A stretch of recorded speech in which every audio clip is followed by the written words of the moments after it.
Hey everybody, it's Tripl-L, and now let's chat about One Piece chapter 907.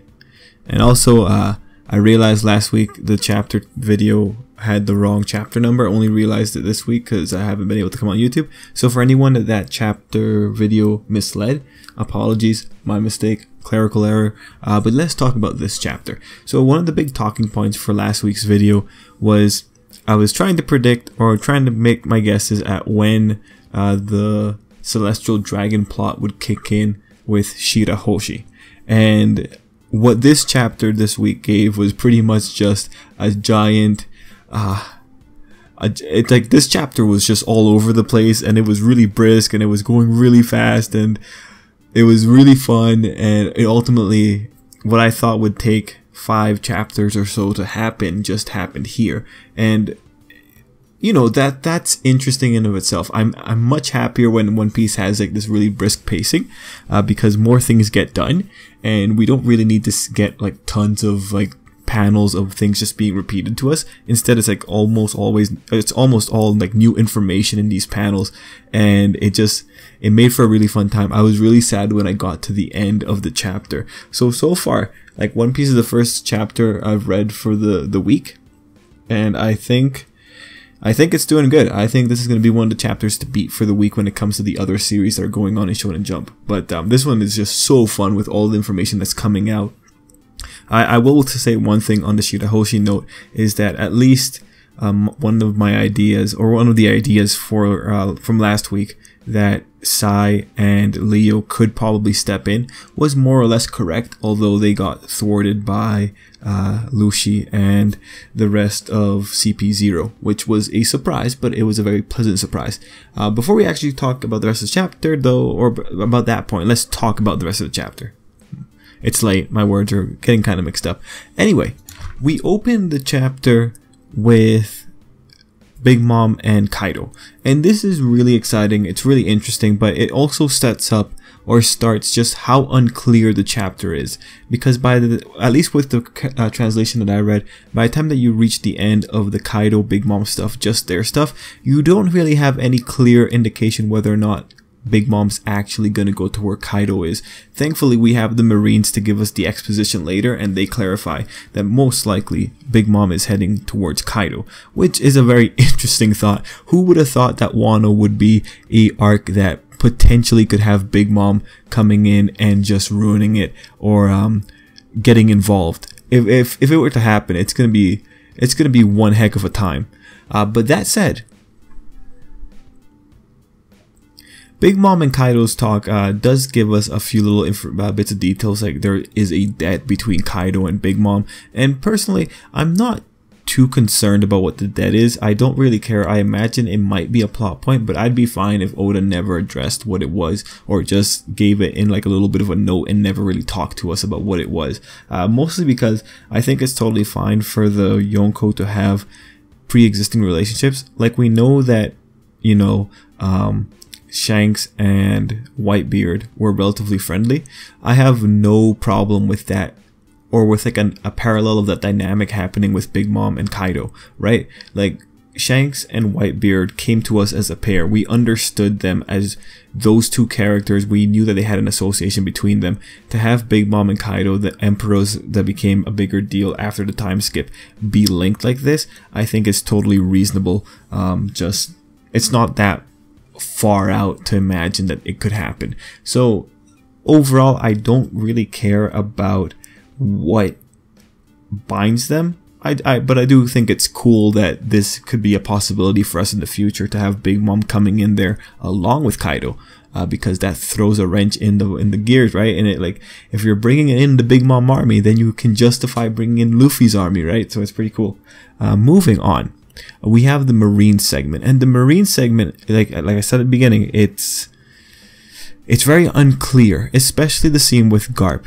Right, we have the first bit of the Marine segment being the exposition for Big Mom and Kaito, but then we have Hina just coming in there and dropping some really weird thoughts. And just like reading that whole page again, it's just interesting, right? Because like Hina starts it off as you're the hero of the Marines because of so and so, and then Garp answers her, oh, you're talking about the rocks? And okay, what what do you mean by the rocks? Do you mean the poneglyphs? That's like the fastest thing that you can like talk about. But then you like read the rest of the thing, and Hina says even though they lost their captain, their power is still growing. Who the heck are they talking about? Who? I have no idea. And then Garp goes on to say like, if, what was it he said? He said it would be a real threat if they were to make a comeback. It'd be an incident far beyond our imaginations for us to do anything. Who are they talking about? Adding this extra bit, I'm just in the process of editing now, and I read the Mangastream translation, and for the scene with that Garp is talking about, it seems that it's a little bit different, and it gives a slightly different context. In the Mangastream translation, what they're saying on that page is locks or something like that, and then in the context of this, it makes it seem as though Big Mom and Kaito were once on the same crew, because the lead-in for this one is instead when they're talking about Big Mom and Kaito, they're like, she's clarifying they're the reason you're called the hero of the Marines, and then he says, oh, locks. And so instead of rocks, it's locks for the Mangastream translation. Very weird, but Mangastream makes it sound as though Kaito and Big Mom were a unit or were part of a unit before. So that's interesting, and it makes sense if the era was theirs before Roger's, because we know Roger was an upstart for Big Mom. So interesting stuff, but I think I still want to see more clarification on what's going on, but the Mangastream translation seems to be the better one for this one so far. Anyway, going back to the rest of the video. Still, Oda's dropping a lot of world building in this chapter, and we find that out with the next little bit when we find the empty throne. And the empty throne, like, we remember that one thing that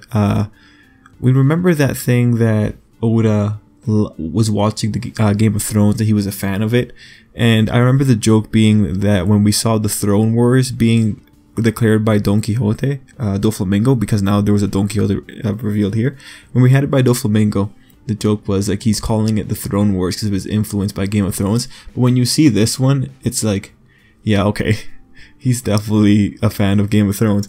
But I do wonder if Doflamingo specifically called it the Throne Wars because this empty throne is also something that's up for grabs.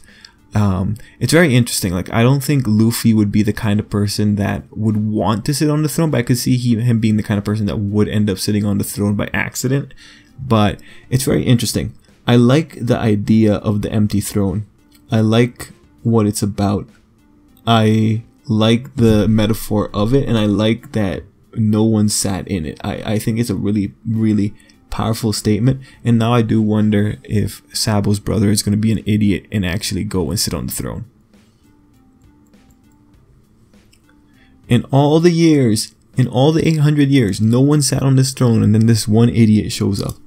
Okay, but then after that, that's where we head into the Shirahoshi bit. We talked about that bit at the beginning. What I did enjoy is that everyone was there, and everyone who was friendly with Shirahoshi did not want to help her. And I'm not gonna lie, it was kind of heartbreaking to see her just manhandled like that.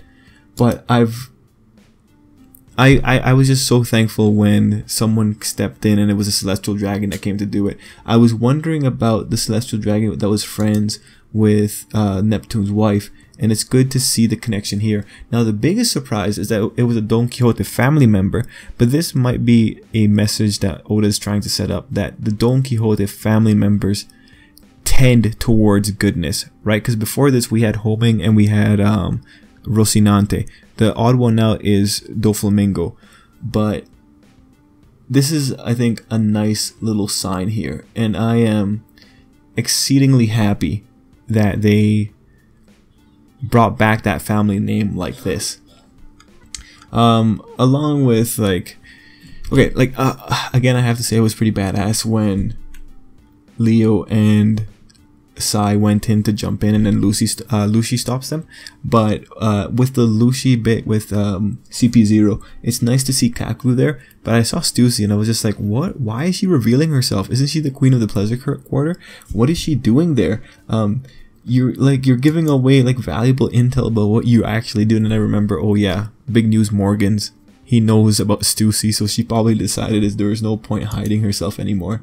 Regardless, it was cool to see them. But Lucy is a big problem. We know that Lucy's already fought Sabo in the movie, so we might see a parallel to that fight here if Sabo gets involved in the next couple of chapters. Still, when Neptune jumps in to save his daughter, I think that was a very emotional moment, and I like, you know, say what you will about Fishman Island, but that arc is going to be exceedingly important. Like, the characters introduced in that arc are going to be exceedingly important, and when you have Neptune going in there, like, the things he's saying, like, they're pretty big for the world. Like, Neptune was about to attack that guy, so I like the payoff that we're getting here. I wish that her brother would have gotten a bit of more screen time on this one, but I think it's fine to have Neptune getting some attention as well. Now, by the end of the chapter, we have the last big hidden connection, that being Shanks showing up to talk to the 5 elders. I don't know what to say about that.